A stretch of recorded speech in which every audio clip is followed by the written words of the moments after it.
अस्सलामुअलैकुम नाज़रीन, मैं मोहम्मद सज्जाद अंसारी आप सबों की खिदमत में एक नए वीडियो के साथ हाज़िर हूँ। उम्मीद है कि आप सब खैरियत से होंगे। आज की वीडियो का उन्वान है सहरुल बयान का खुलासा। आप जानते हैं ये मसनवी उर्दू अदब की दुनिया में शाहकार है और इसके मुसन्निफ़ मीर हसन हैं।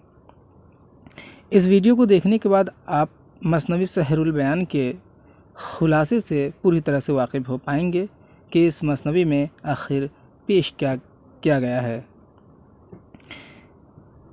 आप अगर नए हैं तो वीडियो को लाइक शेयर कर दें। आइए आगाज़ करते हैं आज का नशस्त का।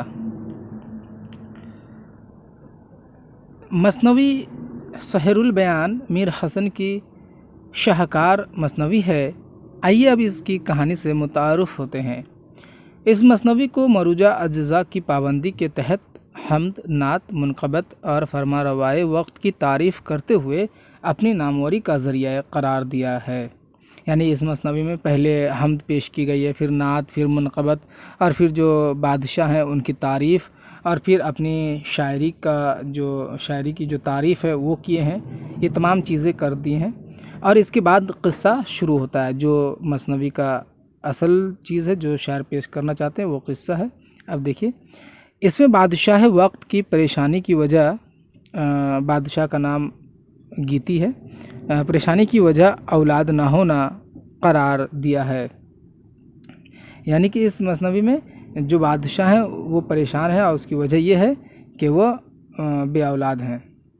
तभी नजूमी और रमाल औलाद होने की पेशन गोई करते हैं और जब औलाद पैदा होती है तो ये भी कहा जाता है कि शहज़ादे को 12 साल तक ख़तरा दरपेश है, इसलिए उसको बाहर ना निकाला जाए। उसके बाद जो नजूमी हैं, जो मतलब पेशन गोई करते हैं मुस्तक़बिल का, तो वो बताते हैं कि शहज़ादा पैदा होगा और वो पैदा भी होते हैं। फिर 12 साल तक ख़तरा भी बताता है कि उसे हिफाजत में रखना होगा। शहज़ादा बेनज़ीर यानी कि बादशाह जो गीती हैं उनका जो बेटा होता है उसका नाम बेनज़ीर है। तवल्लुद होता है यानी पैदा होता है तो उसकी परवरिश पूरी हिफाजत के साथ की जाती है, ये मान कर के उसके 12 साल मुकम्मल हो गए हैं। खुशी के इजहार के लिए जुलूस की तैयारियां होती हैं। शहज़ादे को नहला धुला कर लिबास फ़ाखिरा ज़ेबतन कराया जाता है। बड़ी शान व शौकत के साथ जुलूस निकलता है। जुलूस से वापस आने के बाद शहज़ादा खुली छत पर चांदनी रात में सोने की ख्वाहिश करता है। यानी कि जो बादशाह है उसे ऐसा लगता है कि 12 साल मुकम्मल हो चुका है, लिहाजा पूरी तरह से जश्न मनाते हैं वो लोग। और शहज़ादा ख्वाहिश करता है खुली छत पे सोने की और बादशाह उसको इजाज़त दे देता है, लेकिन 12 साल का वक्त पूरा होने में अभी 1 दिन बाकी था। चुनांचे जब शहज़ादा खुली छत पर सो रहा था तो उस तरफ से माह रुख परी का गुज़र हुआ और शहज़ादे बेनज़ीर हुस्न पर फ़रेफ्ता हो गई और सोते हुए शहज़ादे को परिस्तान ले गई। यानी कि वो सोए हुए थे और जो परी है जिनका नाम है माह रुख, वो उधर से गुज़र रही थी। वो शहज़ादी की खूबसूरती को देख कर के उस पर आशिक हो जाती है और उसे फिर अपनी दुनिया परिस्तान लेकर चली जाती है। इन किरदारों को अच्छे से याद रखें आप। माह रुख परी है, ये माफ़ौकुल फितरत किरदार है। जब शहज़ादे की आँख खुली तो वह परी के घर कैद था। दिन भर परी बेनज़ीर के साथ रहती और रात को वह अपने वालिदैन के पास चली जाती थी। शहज़ादा बेनज़ीर का दिल वहाँ पर घबराता था, इसलिए परी उसको कल का घोड़ा ला कर देती है। इस घोड़े पर शहज़ादा सैर को जाने लगा।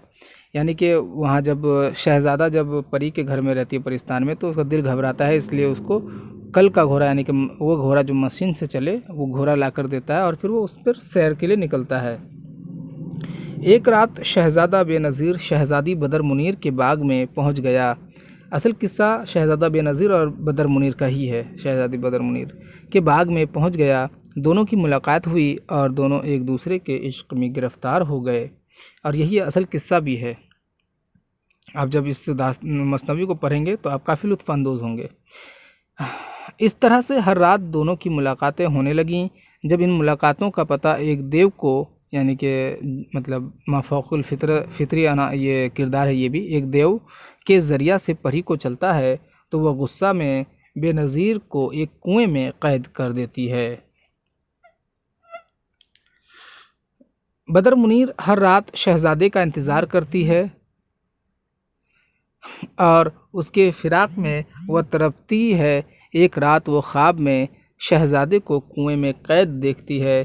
شہزادی کی سہیلی نجم النساء، جو کہ وزیر زادی یعنی وزیر کی بیٹی ہے، سے بدر منیر کی حالت نہیں دیکھی جاتی ہے اور وہ جوگن کا بھیس بنا کر شہزادے کی تلاش میں نکلتی ہے، اور جب وہ بین بجاتی ہے تو جن کا بیٹا فیروز شاہ اس پر عاشق ہو جاتا ہے۔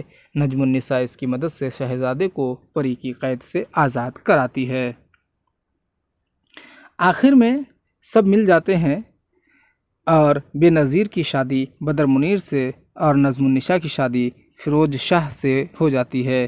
مثنوی کا انجام خوشگوار ہوتا ہے اور شاعر آخر میں سب کے لیے دعا کرتا ہے۔ ناظرین، یہ مثنوی سحر البیان کا مختصر سا خلاصہ ہے۔ امید ہے کہ آپ فیضیاب ہوئے ہوں گے۔ انشاءاللہ اگلے ویڈیو میں سحر البیان، مثنوی سحر البیان کی جو خصوصیات ہے اس پر گفتگو کی جائے گی۔ اگر آپ کو کہیں بھی میری غلطی دکھی ہو تو اس کی نشاندہی کریں تاکہ میں شکریہ کے ساتھ اسے درست کر لوں۔ اگر آپ کو یہ ویڈیو پسند آیا ہو تو لائک، شیئر اور کمنٹ کریں۔ اگر آپ کو کسی ٹاپک پر ویڈیو چاہیے تو آپ کمنٹ کریں، انشاءاللہ جلد سے جلد بنایا جائے گا۔ اب اجازت دیجیے، السلام علیکم۔